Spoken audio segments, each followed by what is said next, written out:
Bab 930. Mengenai kehidupan dan kematiannya sendiri, putra kedua Sun sudah mengabaikannya, tetapi pada saat ini, melihat pria berbaju hitam itu meletakkan pisau panjang di leher kakak laki-lakinya, wajahnya tiba-tiba menjadi pucat, dan dia berkata dengan marah, "Persetan, kamu memiliki kemampuan. Mulailah denganku, jangan sentuh kakakku." "Saya tidak." Pria berbaju hitam itu berkata dengan suara dingin, dan kemudian memutar pisau panjang di tangannya, tiba-tiba memotong salah satu telinga Boski. Boski gemetar kesakitan, tetapi mengertakkan giginya dengan erat tanpa mengucapkan sepatah kata pun. "Persetan dengan ibumu." Sun Laoer mengutuk pria berpakaian hitam dengan mata merah, dan kemudian menghabiskan sedikit kekuatan terakhir untuk menopang dan membuat gerakan untuk menerkam pria berpakaian hitam itu. Tapi saat dia hendak berdiri, seorang pria berbaju hitam di sebelahnya segera menendang bahunya dengan keras. Sun Laoer tidak bisa menahan kaki ini sama sekali. Dia memiringkan tubuhnya dan jatuh ke tanah dengan embusan. Pisau panjang yang tertancap di bahunya bergetar, dan dia memotong daging selama beberapa menit, menyeringai kesakitan. "Saya akan bertanya lagi, apakah He Jiarong mengirim Anda untuk membunuh wakil kepala kami?" Saat dia berbicara, pisau panjang di tangan pria berbaju hitam telah menembus bahu Boski, dan perlahan-lahan meningkatkan kekuatan, memungkinkan ujung pisau untuk perlahan menembus dada Boski. Selama dia kehilangan sedikit kekuatan, itu akan membuat Boski takdir. "Jangan, jangan." Sun Laoer mendesis, ekspresinya sedikit panik. "Jika kamu tidak ingin dia mati, katakan saja, selama kamu berjanji pada waktunya, kami dapat segera mengirim kamu ke rumah sakit, dan kamu masih memiliki kesempatan untuk hidup." Pria berbaju hitam berkata dengan dingin, terus menggertak dan memikat. "Kedua, dalam hidupku, aku bisa membuat kalian bersaudara, cukup untuk hidup ini." Duduk di tanah, Boski, yang sedikit bergoyang, tersenyum sedih pada Laoer, dan kemudian tiba-tiba mengambil pisau panjang di pundaknya dan menyayat lehernya dengan keras. Kulit lehernya langsung terbelah. Darah menyembur keluar tiba-tiba, dan kemudian dia bergoyang dan jatuh ke tanah, benar-benar diam. "Kakak laki-laki." Kepala Sun berdengung, dan air mata tiba-tiba jatuh, meski ia sudah tahu bahwa saudara laki-laki mereka harus mati malam ini. Namun saat ini, melihat kakak laki-lakinya meninggal di hadapannya, ia masih patah hati.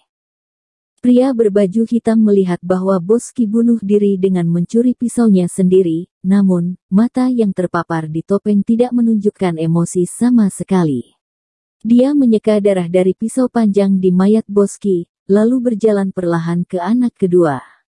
Menusuk pisau panjang ke pergelangan tangan Sun Laoer, perlahan-lahan membuat lubang, dan darah di pergelangan tangan kedua Sun Lao segera mengalir keluar. Tapi saat ini, Sun Laoer yang tertekan sepertinya tidak merasakan lagi, dan dia sama sekali tidak memperhatikan pergelangan tangannya yang terpotong. Dia masih membuka mulutnya dan melihat ke arah kematian kakak laki-lakinya, air mata mengalir. "Aku tahu kamu tidak takut mati, tapi aku ingin kamu merasakan kehidupan perlahan mengalir dari tubuhmu sebelum kamu mati." Pria berbaju hitam berkata dengan dingin, "Juga, aku tahu kamu masih memiliki dua saudara laki-laki. Aku ingin tahu apakah kamu ingin mereka tinggal bersamamu." Wajah Sun Laoer berubah drastis ketika dia mendengar kata-kata itu. Dia menoleh untuk melihat pria berbaju hitam itu. Jejak kepanikan melintas di matanya, tetapi dia segera menjadi tenang. Suaranya parau, sangat dingin dan berkata, "Jika Anda berani memindahkannya, Tuan Hei, aku tidak akan membiarkanmu pergi." Pria berbaju hitam tiba-tiba mencibir, dengan penghinaan berat di ekspresinya, dan berkata dengan ringan, "Saya akan membunuh kedua saudara Anda sekarang. Bukankah He Jiarong gagal melakukan apapun kepada saya? Katakan, He Jiarong tidak dapat melindungi Anda. Hormat, dia tidak bisa melindungi kalian berdua, dia juga tidak bisa melindungi kedua saudara laki-laki Anda. Jika Anda tidak ingin mereka mati, sebaiknya Anda mengakuinya dengan patuh seperti yang saya katakan.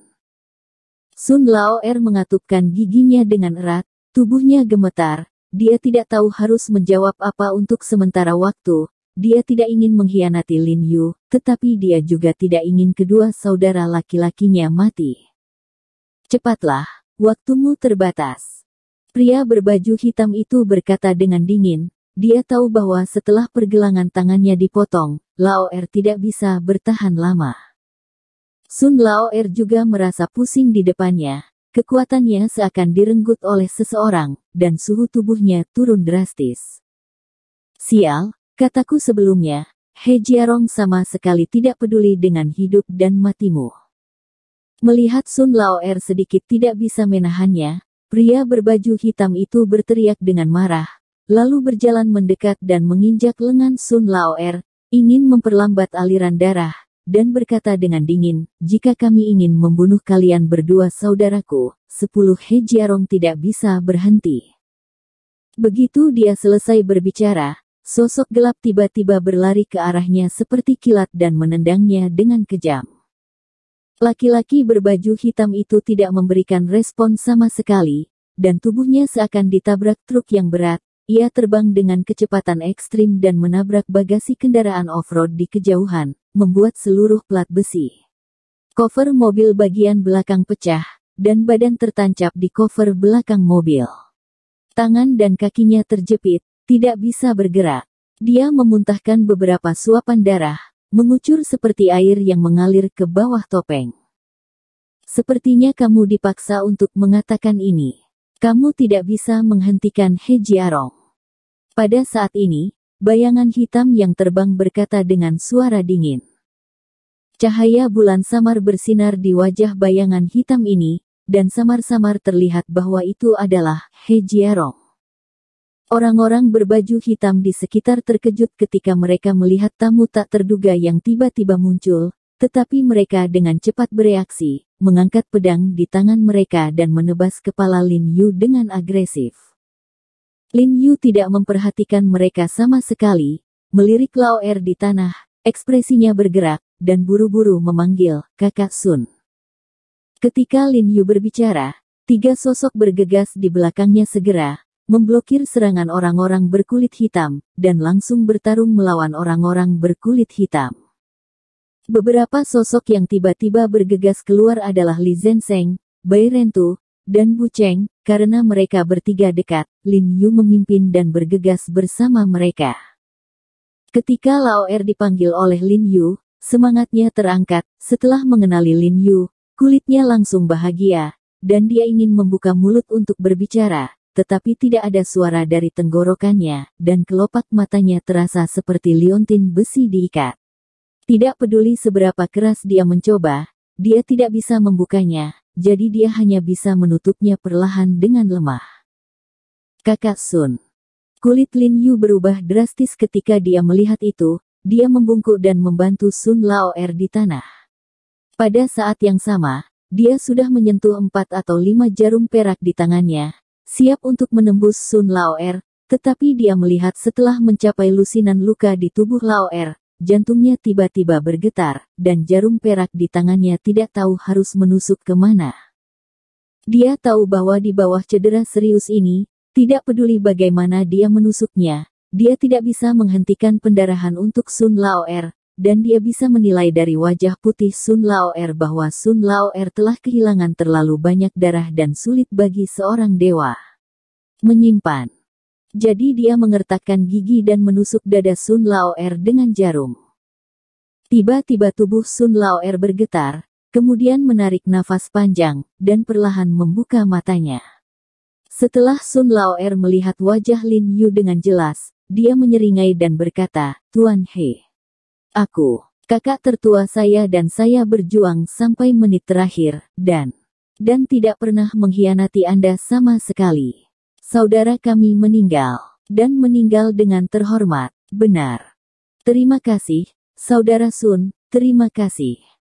Mata Lin Yu tiba-tiba dipenuhi air mata, dan tangan yang memegang Sun Lao'er tidak bisa membantu tetapi sedikit gemetar, Terutama ketika dia melihat mayat Boski yang kehilangan lengan di kejauhan, dia merasakan kesedihan yang tak terkatakan. Dia bisa menebak apa yang dialami kedua bersaudara itu sebelum hidup mereka. Tapi, Tuan Ho, Sun Lao'er berkata dengan suara lemah, sebelum aku mati, ada satu hal yang ingin aku mohon. Tolong. Saudara Sun, katakanlah Anda. Air mata di mata Lin Yu tidak bisa menahan lagi, dan yang besar jatuh, dan dia berkata, aku, He Jiarong, bersumpah ke langit, tidak peduli seberapa sulit atau berbahayanya, tidak peduli seberapa sulitnya, tidak peduli seberapa sulitnya, aku pasti akan hidup sesuai dengan kepercayaanmu. Ambilkan aku foto. Jaga kedua bersaudara itu.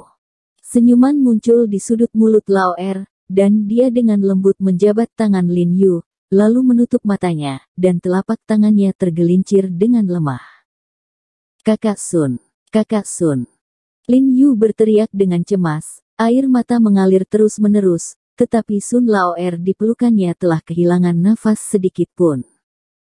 Lin Yu gemetar terus-menerus, mengatupkan giginya erat-erat, matanya merah, menatap dingin keempat pria berkulit hitam yang bertarung dengan Bai Rentu, Bu Cheng dan Li Zenseng seolah-olah mereka akan memakan orang. Berteriak, bunuh, bunuh aku, jangan tinggalkan.